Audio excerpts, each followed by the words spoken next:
Yeah. What's up, boys? Happy Friday, yeah. If shit like that don't drive you to drink, I don't know what does.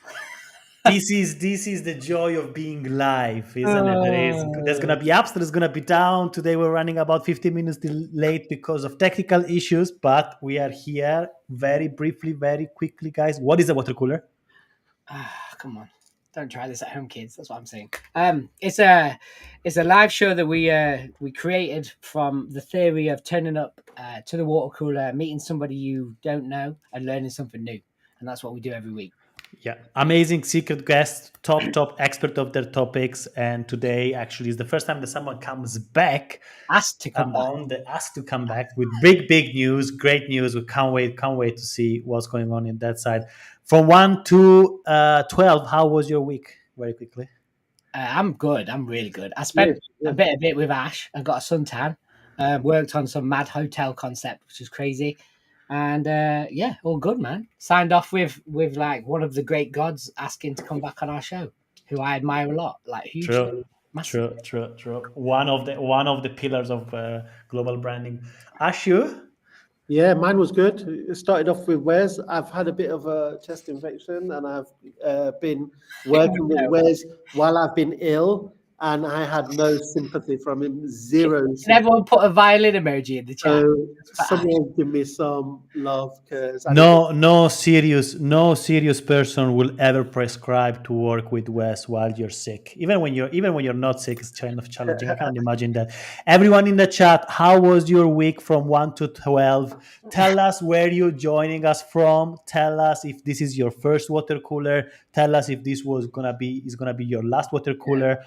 We are not going to sell you anything in this show, but please subscribe, tell your mom, tell your parents, tell your friend. Please help 3 dudes that are trying to spread the world of brand. Ash, let's go. Yeah, so this is a special one. It's special because our guest has actually been on before, so you've seen him here before, which is, we've never done this before. A few weeks ago, he reached out to us to be with us again, which we were absolutely honored to say yes. I'm going to quickly introduce him and get him on because we're running a little bit late. So he's responsible for bringing the term brand equity to mainstream marketing. He was the professor of marketing at Haas for over 50 years. He's the vice chairman of Profit, that's Prophet, a growth and transformation firm anchored in purpose. Most importantly, people recognize him as the father of modern branding. Is welcome again to today's Water Cooler for Brand Talks guest. It's none other than David Acker. Amazing. Welcome back, David. Thank you. It's so exciting to be here. It's really nice to be on someplace live, and and I get to see this banter at the beginning. I really get to know you. I get a little more information than I need, but it's really nice because I'm a fan of podcasts, and I really like the kind that can establish that kind of an atmosphere. And now I'm part of one. For the terrible time to have technical difficulties when I was on a live show. Most people think, don't worry about it. We're going to tape it and then edit and everything. Yeah. So it's fun to be live. Yeah, well, you know what? It doesn't really matter because people were waiting on, and they knew it was going to be a special guest, and they went wrong. Tell us, David, why did you reach out to us again? I know, obviously, you've had the best time the first time with us, so that's definitely understandable. But you've also had an update on a book. Can you tell us a little bit about that? Let's get straight into it. Yes, I had 11 years ago now. I had about six branding books, and they were sort of overwhelming, 1,600 pages. So I wrote Akar on branding to kind of summarize it because everybody was asking me which pages of which books are worth reading, and so I encapsulated, and that's 11 years ago. And I it was beyond time to up it. I've written three books since then. I've written about 8 or 9 articles. I'd written 200 blogs, and the world had changed. And so I completely redid it and refreshed it and so on. And in that time, it gave me a chance to kind of reflect. What's different in this decade since I did it before? How is the world different? And it was really an interesting exercise because the world is different and it has a lot of impact for branding. Yeah.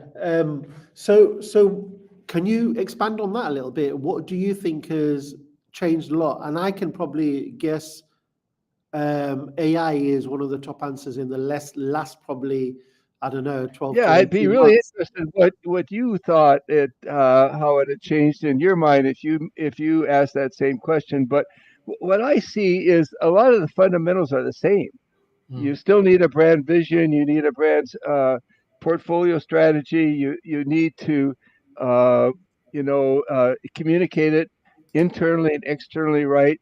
That's all the same, but there are three sort of challenges that were and it really existed 11 years ago, but they've greatly magnified, and that has such significance.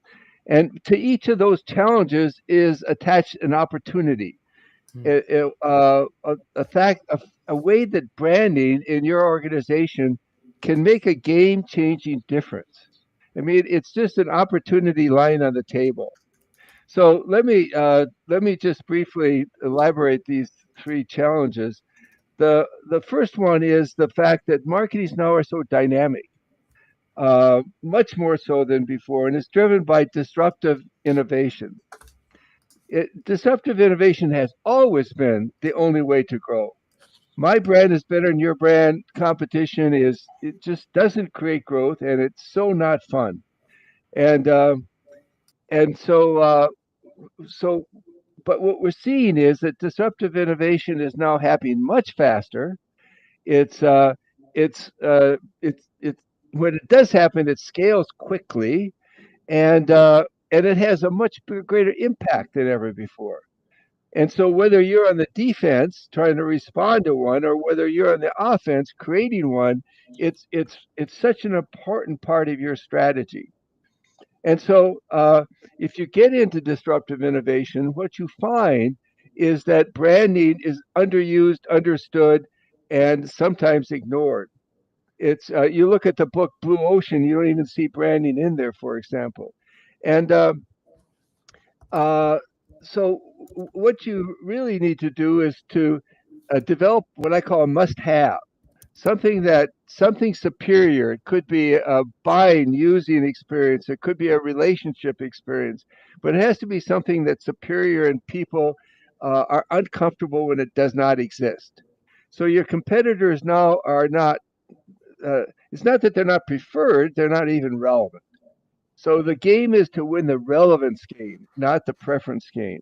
Mm. And and and the reality is that if you're in branding, you can play an incredible role three times. One, you can play a role in trying to identify these must-haves because you're close to the market, you've got customer instinct, you know segmentation, you know the customer journey, and so you can help create identify must-haves. The second thing is, and this is so important, you got to reposition the whole subcategory, bringing these must-haves to the top of the perception and decision context. And the third thing is you have to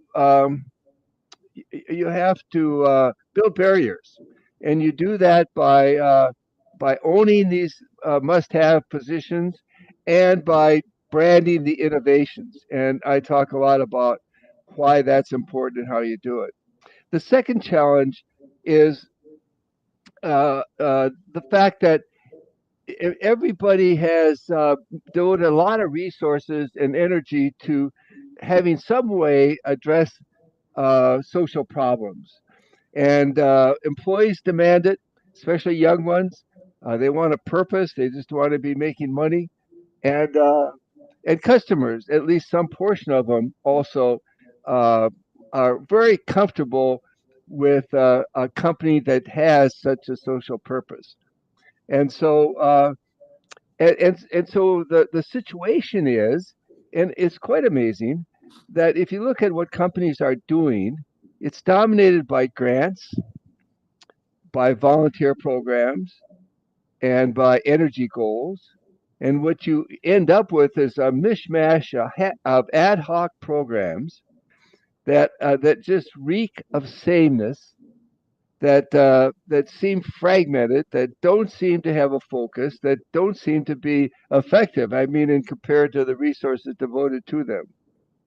So that's the challenge: how to use that money more effectively, and the opportunity is to create signature social programs that will pop. I think we talked about that before. That social programs that will pop, that are that sort of resonate, that that sort of bring out your empathetic understanding of what's going on in the world, and your pride that somebody's really guiding a program to do something about it.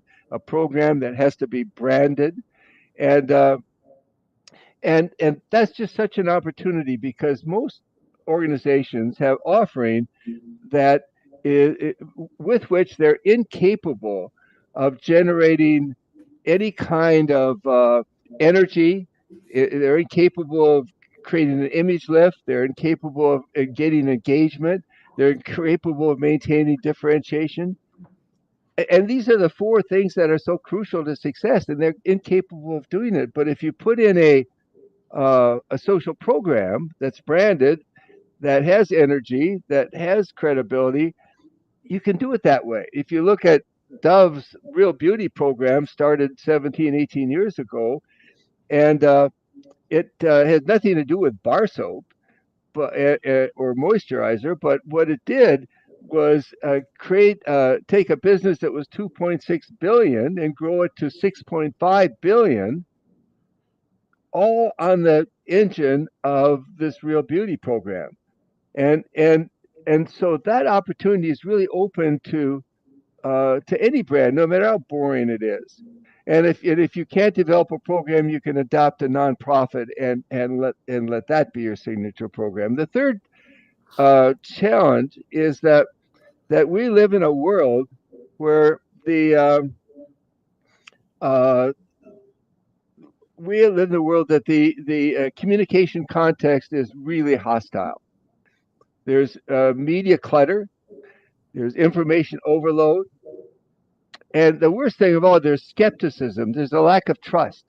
So anything you put out there, let me tell you about my product and all the benefits. People, first of all, they're bored and they won't even listen. And if they do listen, if they're forced to listen, they will be skeptical. They're just selling me. It's the same as everybody else anyway. And so you have to break through. And the opportunity is that this is what all your competitors are facing as well. And so that that you so let's see, if you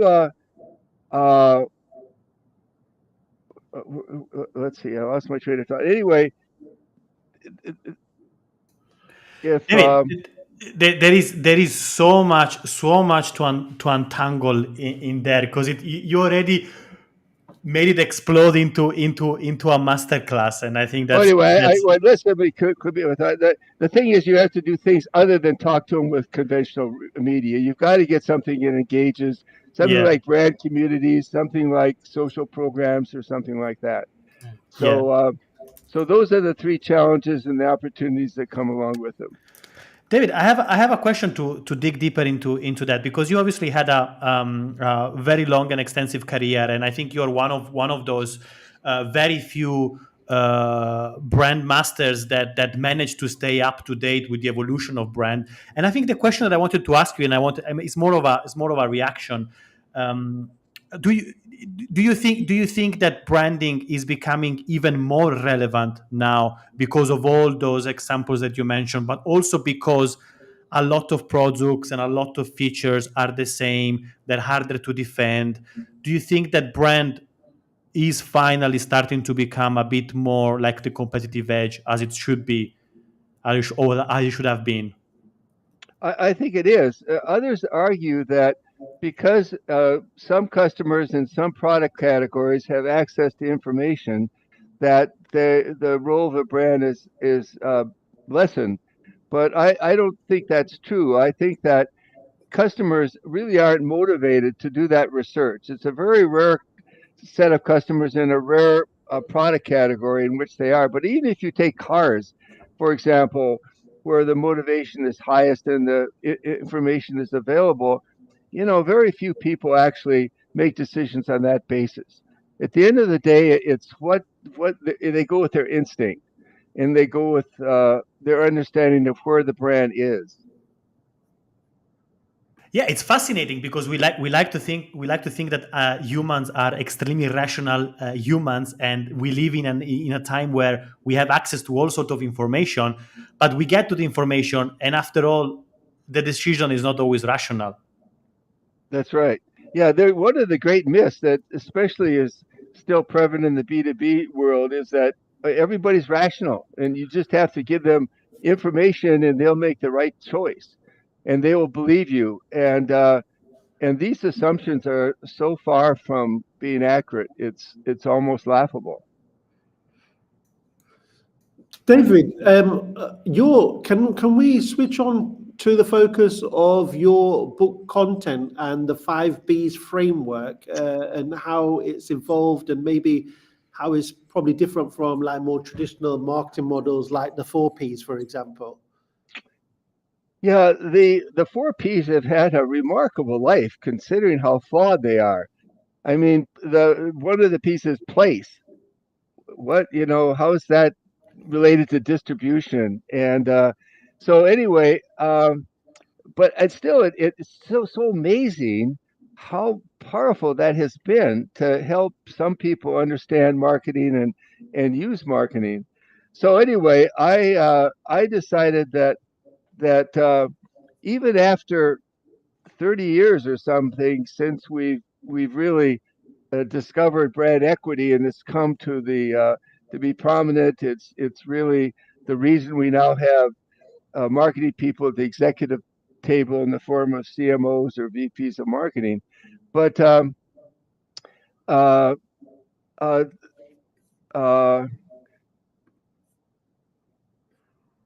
let's see.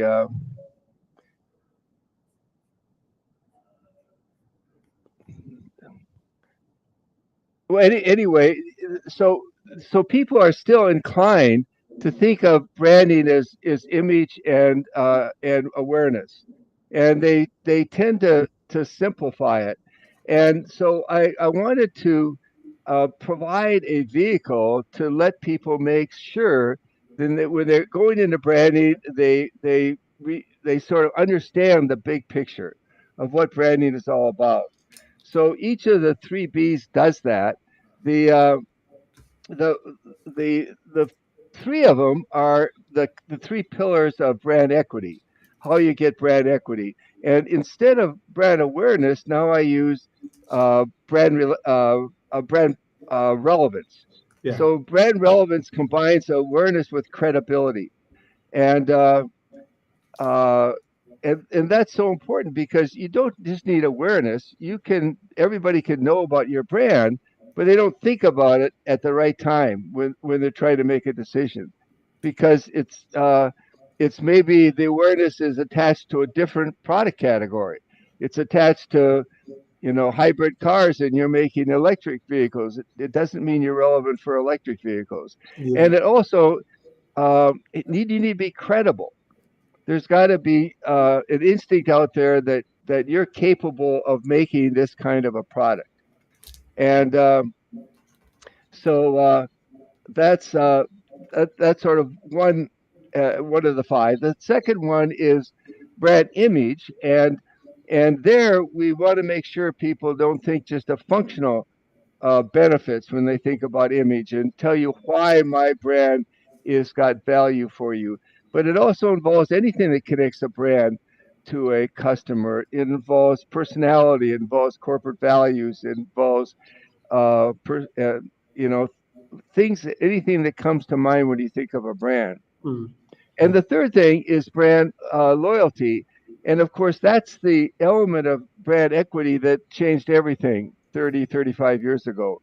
Because if it was just awareness and image, then you were able to delegate it to middle management, to the ad agencies. But when you have brand loyalty, that touches everything that touches the customer. And then it becomes a strategic element. It involves something that involves product development, it involves customer insight, it involves segmentation, and that requires a seat at the strategic table. And then I talk about a fourth element, which is brand portfolio. And people can really, it's quite amazing. People think about building a brand as a single standalone entity, and there are no brands that are single standalone entities. They're all either captains or members of a brand team. And so if you're establishing a brand, you're not by yourself. You might have an endorser brand, you might have a sub brand, you might have a co brand, and any of those can really make you relevant for a category. It can make you the winner of the relevance war. It can make you it can be an anchor for brand a loyalty that it wouldn't have. It might be if you didn't have an endorsement, you wouldn't be regarded as credible. It might be if you didn't have a sub brand, you weren't regarded as or as relevant. And then we have which is really an opportunity for almost every company. You can go into every company and say, "Why are you special? Why are you different?" And they'll give you an articulate 3-minute answer to that question. And then I'll say, "Why don't you brand it?" It's almost impossible to communicate something that's not branded.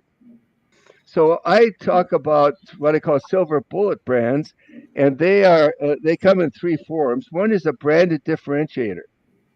So if you're Uniqlo, the clothing store from Japan, if then you brand your innovative fabrics, which are heat tech, it keeps you warm in the winter, and airism, which keeps you cool in the summer, and then you have something you can communicate and own. I mean, people can claim to duplicate that, but they don't have the brand. And then you need every brand needs energy, and almost every brand has almost no way of getting it. So what I say for those brands is find a branded energizer, something with energy you attach to your brand. It could be an event like the FedEx Cup that does so much for them. They have uh, all that visibility through the whole PGA program, and they entertain the B2B customers. They have promotions. They use charity fundraising around it, and it's amazing. And it's got really nothing to do with delivering packages.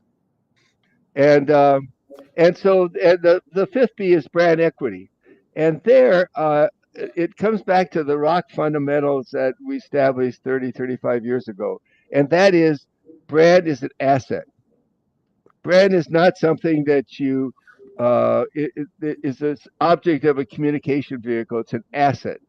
It's a strategic asset that you need to create and build. And you have to make sure every strategy you have has adequate branding support. Dave, like it might be obvious, but why did you feel the need to actually rewrite this second edition? Was it people getting things wrong in your opinion? Was it behavior change? Was it just you wanted to shake it up and refresh? Like, what gave you that like Well, desire? I think that two things. One, the body of my work has changed. I've written three Mhm, books since then, mhm, creating signature stories, the owning game-changing subcategories, which was about brand and disruptive innovation, and the pursuit of purpose-driven branding, which is about signature social programs. mhm, So that it wasn't in the first book mhm, really, and the second thing is the fact that times had changed so much, and so these three elements, the stories and the other two, were needed to be repositioned mhm. because they were suddenly much more important than they were 11 years ago. I Yeah, mean, they were useful 11 years ago, but now, because these three challenges have been so magnified, they're so now dominant in strategic thinking that it really needed to. I needed to create a book that reflected that. yeah. You're almost repositioning brand itself, right? Yes. Yeah, Well, amazing. yeah. Um, yeah. Repositioning. It could be of that nature, but it also could be um, sort of re-energizing the existing positioning too, and reframing the existing position a Yeah, bit. yeah, amazing. Gash. Um, yeah. So, in terms of you spoke about all of those five Bs. Um, how can smaller brands do use that framework? You know, if they haven't got the money to set up for signature stories and signature programs and things like that, is there any way kind of smaller businesses can use that in a practical way? Well, your premise is really not true. It these things are more applicable to small brands than they are to large brands.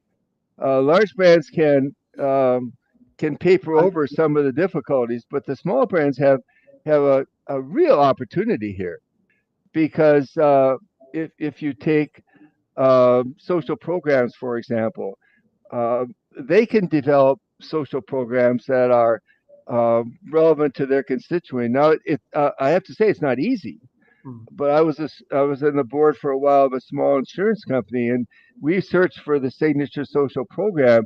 But what happened was we found them for some of our niches. So one of our audiences was school teachers. So we got a program to develop to refurbish a school teachers lounge, and that was branded, and that was very influential for this market that realized that here's an insurance companies that understand us, that know the pressure we're under and the importance of a lounge and how crummy our lounges are. And then another thing was highway patrol, and they created a teddy bear program where they created teddy bears that could be given to children that were involved in car accidents. And again, the highway patrolman said they see me, they know what I'm doing out there, Mm, and so that was it's really influential in making that relationship different than just a functional one. mhm, And and you can adopt a program. In my company, Profit, a small consulting company, relatively small, 600, 700 people, we we have something called the Profit Impact Day and the Profit Impact Program, and it's a set of umbrella programs for to represent the pro bono work we do. That represents. We have always had a day a week where the whole company is devoted to helping small companies with their branding issue, and small nonprofits, actually, people that are doing social good. And so there's a branded program that means so much to our employees and some of our customers as well. They get touched by it, but uh, and with a small company, you can. Yeah, I mean, you don't have to. If you adopt a nonprofit, it's not important that everybody at that nonprofit knows about you. What is important is that your customers know about your connection to the nonprofit and what your role is in helping that nonprofit along. Mm. And then when it comes to differentiation, that's even more important for a small business than it is for a larger one. You have to ask yourself, why are we special? Mm. What do we do at the party? And I can trust you. Everybody will have an answer to that question. So now the challenge is find a way to brand it Yeah. and use that brand to reinforce it internally and to communicate it externally. Mm.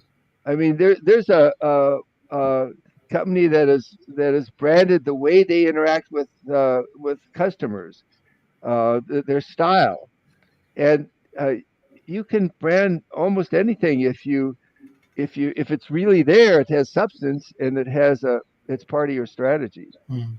Dave, on this, like, I wanted to ask you this last time. As you know, I'm like a purpose-driven strategist and have obviously since I came into domain of you. But like, where do you think like a personal purpose started to appear in your journey? Like, I know Profit's got one, but have you got a personal purpose of your own?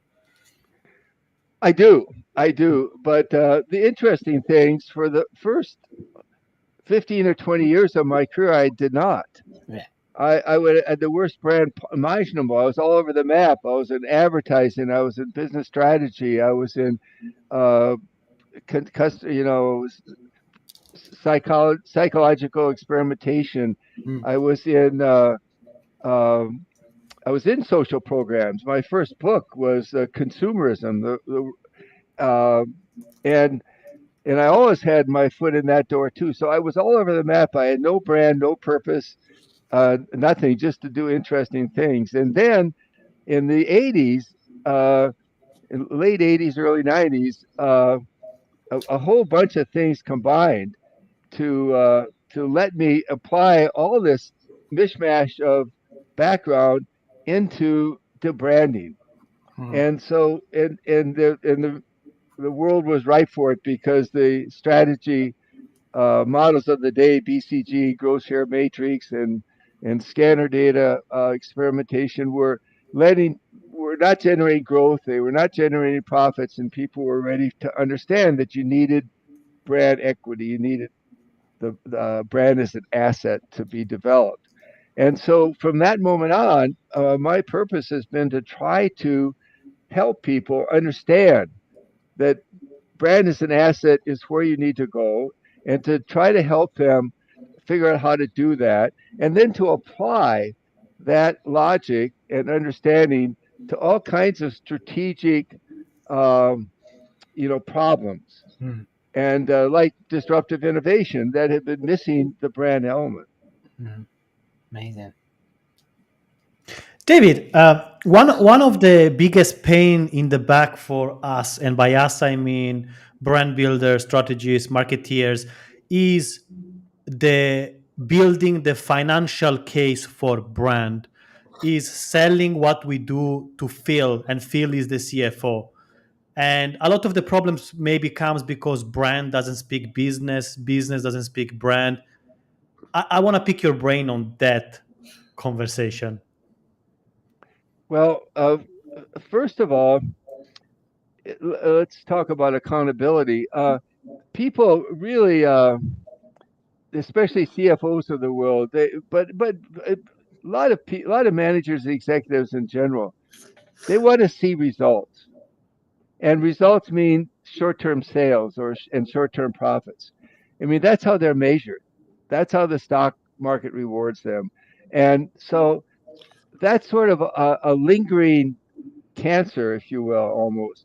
And it's made worse by the advent of big data and analytics, because what they have to work with is short-term data. And so I issue sort of two warnings. One is that beware of short-term data, because that can lead you to reward programs that damage brands. That happened in the 80s with scanner data, and it's happening today. And So that's another problem. And a second warning, I'm a statistician, incidentally. I graduated as a statistician. And one thing I know is the danger of cross sectional analysis. So if you compare some large companies with small companies, and you see there's a difference in performance, and then you might have come to the mistaken conclusion, as they did in the 80s, that if you just increase market share by any manner, reduce price, inferior products, or whatever, you will gain market share and then you'll get profitable. Well, it didn't happen and it won't happen. And and the logic is based on this cross sectional data. So you have to be careful with comparing different things because there's what we call an omitted variable bias in uh, in statistics. So what does work? Um, One thing that does work is before after experiments. So if you look at the whole field of experimentation, there's all kinds of experiments you can do. But one of the best is before after, and we can do that. So we can look at Dove before 2004 when they started the Real Deal program, and then we can see the implementation of the program, those ads that went out there to describe uh, the problem with the beauty standards, and then we can look at Dove in 1906 and 1910 or 2010, 2006, 2010, 2024, and we can see and we've controlled for so much. We've controlled for what the same products being sold, same companies being selling it, same distribution channel, same set of computer competitors. So a lot of it has changed. The only major change is Real Beauty's appeared, and that's a little bit of a simplification, but there's a lot of science behind that. And so we've controlled for a lot of things that have happened. Of course, the economy might be a little bit different. Competitors might have changed a little bit, but it's not perfect, but it's pretty damn good. And so when we see things like that, we can convincingly say, something you did at the brand helped. And then if you look at, for example, tick or you look at some of the changes that were made in branding. The X brand came out and made Twitter lose all that equity, and you see what happened. So there again is a before and after experiment. Everything was the same except for they changed the name, and and so those kinds of things can be very useful, not only externally but internally. So you can do this on a pilot basis. You can go into a one of your products or one of your countries or something and do these kinds of before after experiments. And but the best way to justify brands is to say that brands are needed to support a strategy. So you say, what is your strategy? And some people have trouble answering that question, which gets you in, which pushes branders to get into strategy development because they need a strategy statement. But anyway, that's another topic. But anyway, what is your strategy? And once you know the strategy, you say, well, what brand what brand strength do you need to make that strategy work? And in my first book on branding, and again in the new version of this book, I have a chapter on answering that very question. And part of that chapter is let's look at the 16 ways branding can create value for a business. Amazing. 16 different ways. Amazing. Like you take visibility. What are the ways visibility helps you? Well, it sort of implies success. It makes it familiar, and both of those can affect customer choice. And we have 15 of those. So you can look at those 15. You can look at your brand equity. How strong are you? And those three dimensions of brand equity. And then you can ask yourself, how is this brand supporting the strategy? How necessary is it? And you can even ask the question as Interbrand does at a grand scale, put a number on it. Well, that number is going to be kind of flaky. It's going to be gross, but it's still going to be uh, an eye opener, Hmm. and so that's kind of where I am. But I do have a chapter that talks about the 4 or 5 ways that you answer that question. Yeah, we try and address it as fluff because like most finance people in our industry call brand fluff, right? And we try and address those guys in that one section of our workshops. Yeah. Yeah, it's just amazing. 30 years later, you're still fighting that battle. Yeah, 100%. Like, And we were under the illusion, I think, that it was over. It's not over. no, definitely not. No. Not at all. All right, I've got a few fun questions for you, Dave, before you go, because I know you're tight on time. If Netflix made a biopic called The Grandfather, and you were a lead, who would play you? Who would play me? Yeah, Geez, I don't know if I. come on. Um, gosh, I don't know. Maybe. Uh, I don't. I'm tempted to talk about like somebody like Clark Gable. That's very sophisticated and so on, but Yes. probably nobody even knows who he is out there. No, I know. All right, an easier question, a bit of a cheeky one. You know, when you walk in a bookstore, do you rearrange your own books? I don't see my books in there too Come often because I like to think they're sold out, but I'm not sure. But I'm not really. Well, I don't know. Yeah, I used to go into a book when my Building Strong Brands came out. Yeah. Bookstores had stacks of them, and I go in and offer to autograph them, and they looked at me funny as like I was an imposter. But that was a fun time.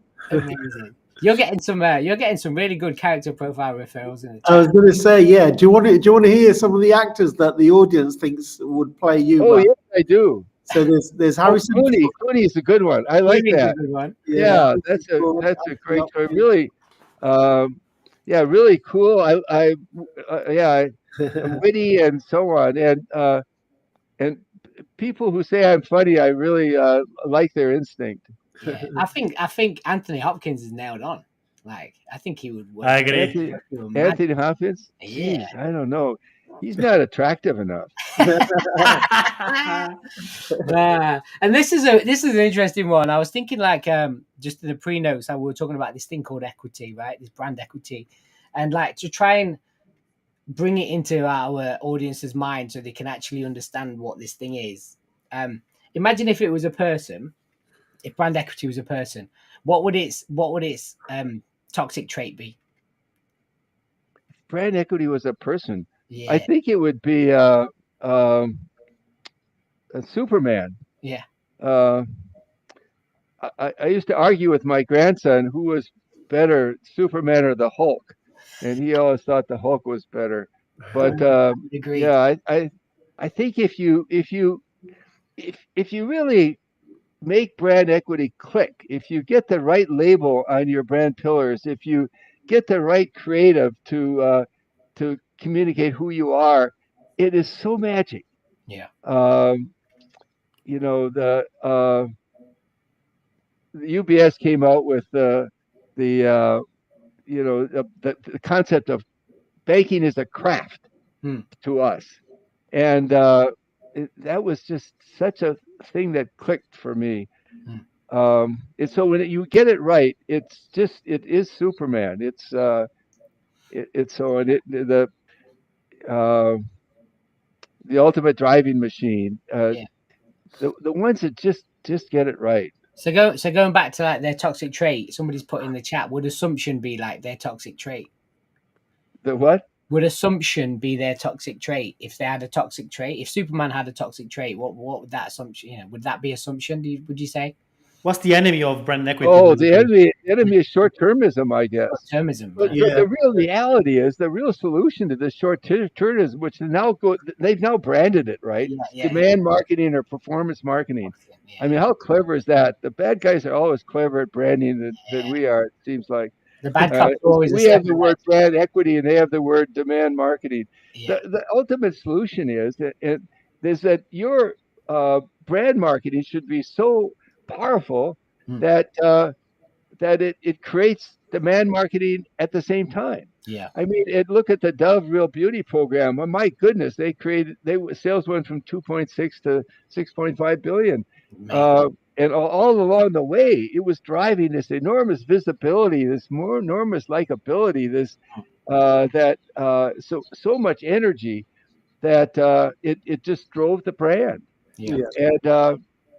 And so if you get things really right, if things click, there's no longer an issue, and Yeah. that's of course the ultimate. On that note, David, do you think the terms like demand marketing and performance marketing are enemies, or should they be working together with the long-term brand building efforts?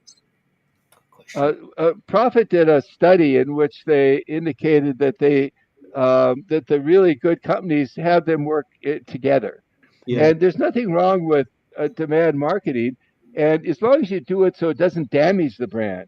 Right. Ideally, you do it so it helped the brand. You would draw upon the brand's attributes to help you do demand marketing, but at least it has to be neutral. Yeah. At least it has to be sort of compatible. You have to be say, okay, I can see this brand doing this. It can't be off-brand. Mm.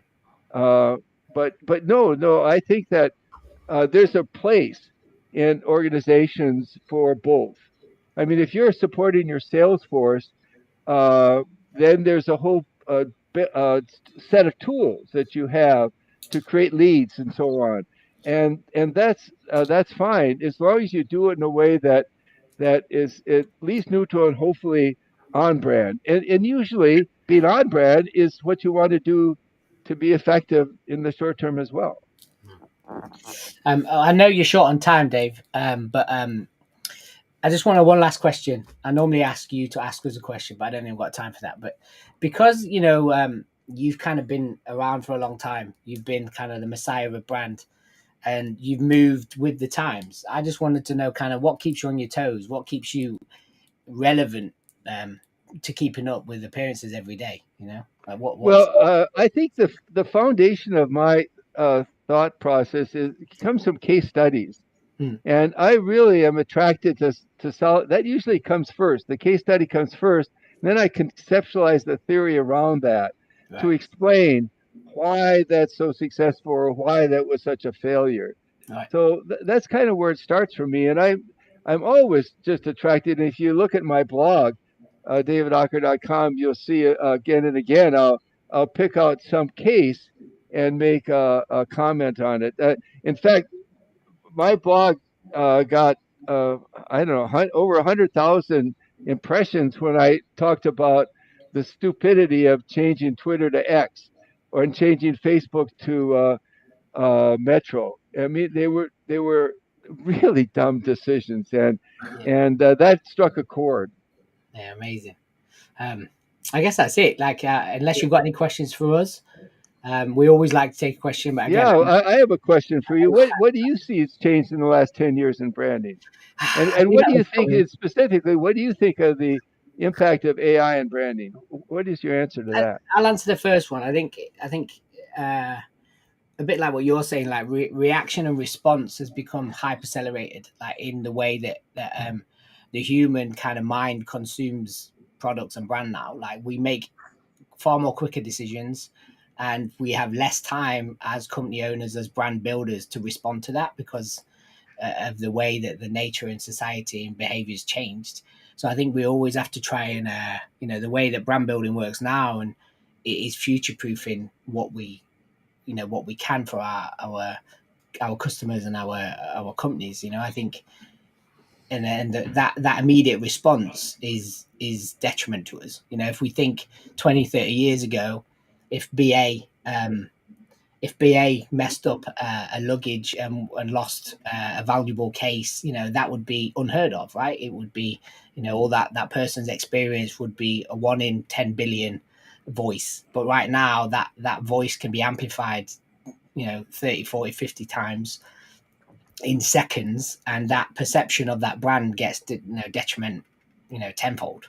And I think we have to try and overthink really to get things right early on. And I think once companies get that, and like you're alluding to, whatever state they're at from entrepreneurship through to blue chip, they still need to be conscious that perception they're going to believe. Oh, Wes frozen. And they have to pay attention to that, and I think that's how it's evolved. So anyway, Wes, you're frozen for a moment. But anyway, I think that reminds me, I've been really close to the political advertising in this country during the last election, and it was to my great frustration that that AI in part has allowed these people to see a incident in the morning and create an ad in the afternoon and put it out there, and that's contributed to their tendency to have a whole bunch of ad hoc ads that win the day. They're all about winning the day's news, but they don't have a tagline. They don't have a visual symbol. It's not supporting a consistent campaign over time. So it's not memorable. It's not effective. And they wasted billions. I was very, very frustrated. And so I think I think the danger of having AI create ads, it's wonderful to do that much cheaper than before, much faster than before. But you've got to remember, you need, as Wes said, you need to have a consistent flow of a program to. It's like what you said before, right? We can have the best programs in the world, but if they're not interconnected each other to a same strategy, then it's just noise. And I think we don't need more noise nowadays, isn't it? No. Well, anyway, thank you for taking note of my new Acker and branding book, and thank you, David. I appreciate you bringing it to light. Yeah, the links in the chat. So the pre-order link. There was a few questions in there, Dave. In the audience today, and obviously we're running late, so we're short on time. So I might at you a few in the comments if you've got time to answer them. That'd be great. If not, yeah, sure. Why don't we try one or two? Yeah, it's amazing. I'll drop them in. In the comments, yeah. Okay. Yeah. David, we need to close. Thank you. Okay. Thank you so much. Thank you, David. Take care. Have a great day, mate. Okay, thank you. See you later, buddy. Thank you. Bye. Mate. That was awesome. I love this guy. Jesus. Yeah, just a masterclass. Just like you just shut up and listen. Went into masterclass mode immediately, right? It was so good. And like I love that, like how relevant he managed to stay throughout his career. And like I got some great post ideas and great quotes. Yeah, it seems like the people in the chat too. Like I pinned 3 comments that. Go on. Just like if this guy made like Jeffrey said. So if equity was a lottery, millions of people will buy tickets. The only people that get brand equity are shareholders. Stefan Pedroff's got a point about he would love David's thoughts on brand loyalty equals reliability and delight. So he's put a little formula behind that. And then the other person was talking about designing a social program that don't only aligns with their core identity, but also achieves breakthrough relevance and authenticity in a fragmented AI-driven media landscape. Which I'm going to get Dave to chip on that on the comments for sure. One of my favorite was branding is needed to support the strategy, so branding becomes a strategic asset. But also the other one, I think my favorite was it's almost impossible to communicate something that is not branded. 100. Everyone, have a lovely weekend. Don't forget to come back in 2 weeks, right? We have some great episodes. Subscribe, like, share, tell a friend, and tell someone. And if anyone check the episodes. Anyone wants to jump in my DM and ask for a quick coffee on LinkedIn, I'm always up for that. Someone please go and buy Wes a pint. Yeah, be careful what you ask for, people. I'm running low. Come on, bro. Love you. Love you.